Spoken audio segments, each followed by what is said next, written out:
Healing from narcissistic abuse can make you powerful, straight up. It's one thing to distract yourself from the pain of something, you know, rather than just go through the obstacle and learn and also grow and gain more strength.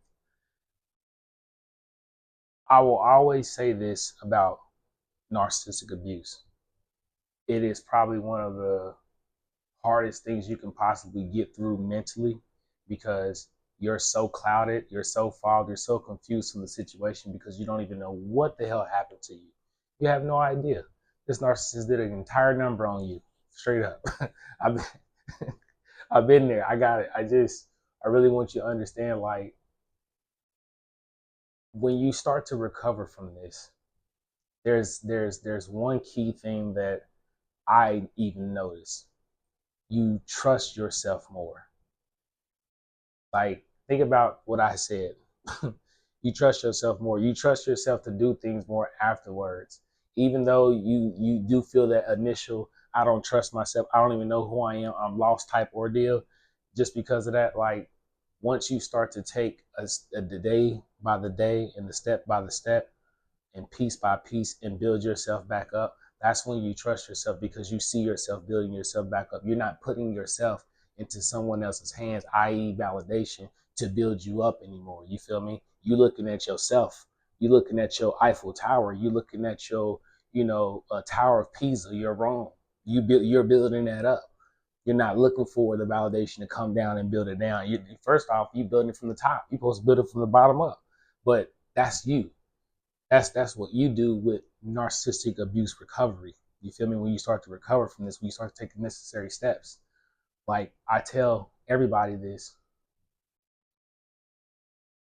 ruminating about what happened won't fix anything. Building from the issue will fix everything. You feel what I'm saying?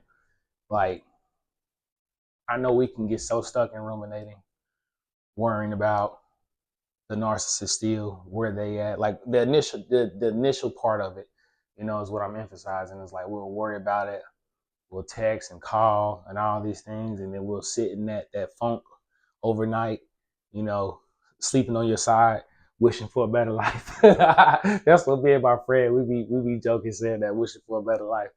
But no, that's what you're doing though. Like, for real, you're going through it. Let yourself go through that and build from that.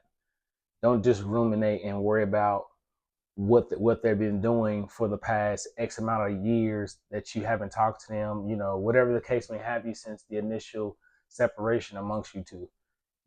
Like, again, the beginning part, I got it. You're gonna feel that.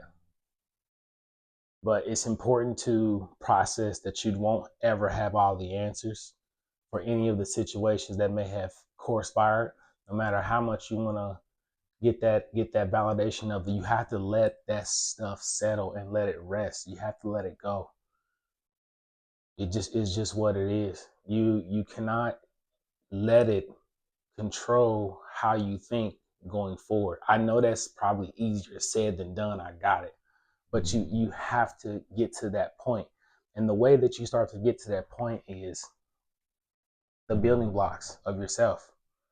What do you like about yourself? I know that stuff is like, I know this is like simple, but it's not really simple enough, like on common practice type thing.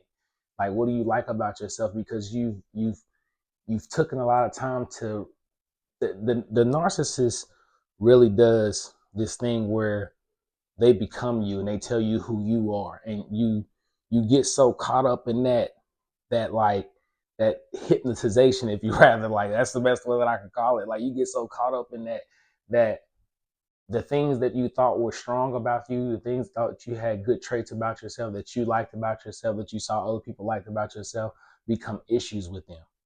Now all of a sudden it's an issue that you talk too much. It's an issue that you're too goofy. It's an issue about just all the other things that nobody else ever complained about up until this person that you say that you're in love with. It's a wild concept, but this is just the reality of it all. And you can't think outside of them. I hate to say it like that, but it is like that. Like you think you do, but you got to run by them all of it. You know what I mean? Because you just feel like your mind is so caught up in that perplexed state of, well, this is the relationship. This is the relationship. It's almost like Stockholm syndrome kind of type thing ordeal too. You know what that is? That's a whole different video. But you're not yourself. And when you go through that triangulation stage, and that's probably one of the most hurtful parts of the entire discard phase. Some people don't go through that, but most of the time you are being triangulated, whether it's with the narcissist kinship, if you rather than just a new supply. But they'll use anybody of any means of any sort that's to make it more important than you, always more important than you. No matter what the situation is, it's wow, you know exactly what I'm talking about. And the the triangulation really is to break you. When you do the compare and contrast.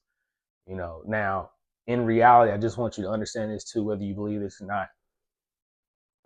If and does the new supply does know about you, 9 times 10 they do. The narcissist got them in competition with you for them. You feel what I'm saying? So they competing to be better than you, whatever they told them, while you're trying to be better than them, whatever they told you. So that's the game. The game is that they watching both of y'all do the fire rings. You feel me? Jumping through the circus, if you rather. That's the circus they like to play. Like they like to be, Barnum and Bailey brothers. It's crazy. And I just really want you to understand.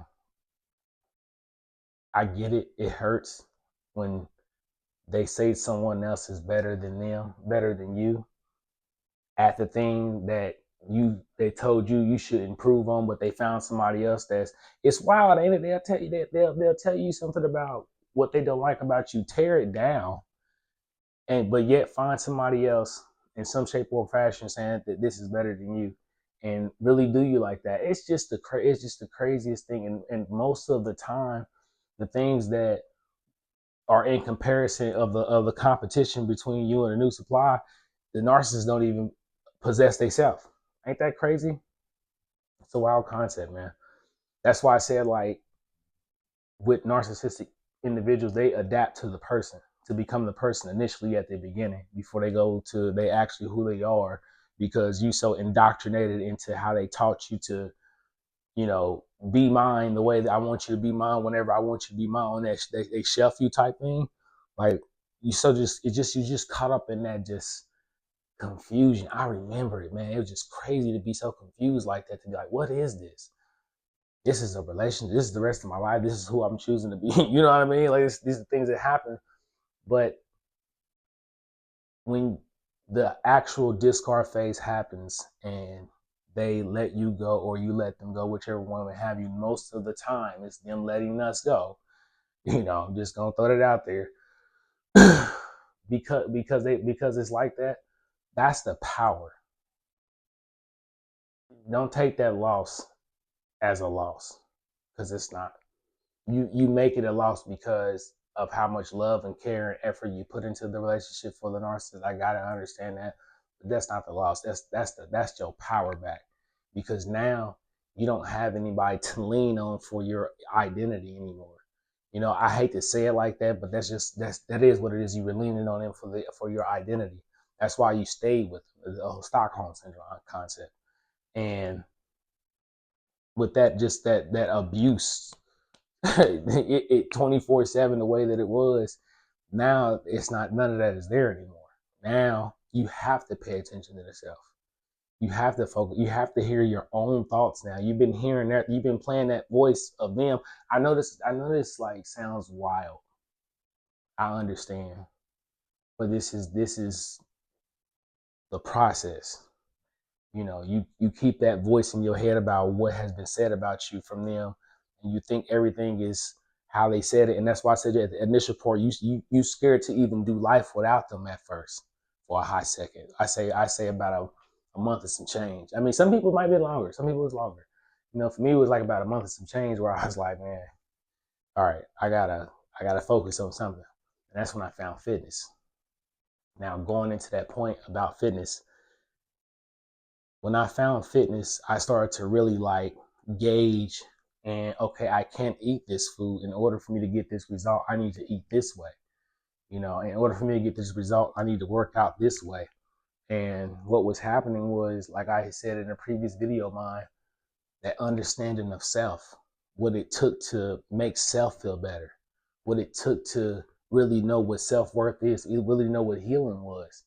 Really understand that I have to build myself piece by piece. And I have to trust myself to do that and not worry about what anybody else has ever said about me. Okay, outside of a narcissist, anybody that has ever said anything about you, you have to learn to trust self and build self piece by piece by piece from the ground up on your own and believe in that. No matter what people say about you. I understand that people may say good things, bad things, whatever the case may have you, but you have to be your own cheerleader for real at the end of the day. Straight up. Otherwise, you won't really be motivated to really do anything. You can't. You really outside of narcissism, you can't rely on whatever validation from every. You need to validate yourself. Period. You can't rely on that. You cannot because now you'll be low key turned into the narcissist. You know what I'm saying? But I'm just saying like you can't rely on that for real. I mean, yeah, it feels good. I got it. And I understand. Just understand what I'm saying. Don't rely on people to motivate you. Rely on you to motivate you. That's exactly what I'm saying. In this process of healing and just recovering from all that abuse, like take the time out necessary in the day and really take that serious because you have to live with your mind. You have to live with your body. You have to feel good. You should want to feel good. You should want to desire to feel good after the situation and also take this situation as a powerful point in your life that you actually decided to like make an effort to build from and have that strength.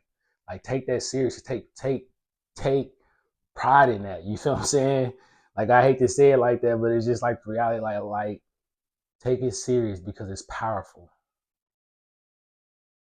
Once you get over the initial hump, and you start to get on that flow of just recover, you just start to feel good about life. You find you for real. You find you straight up. I can't say anything else like that. So I hope this message finds you well.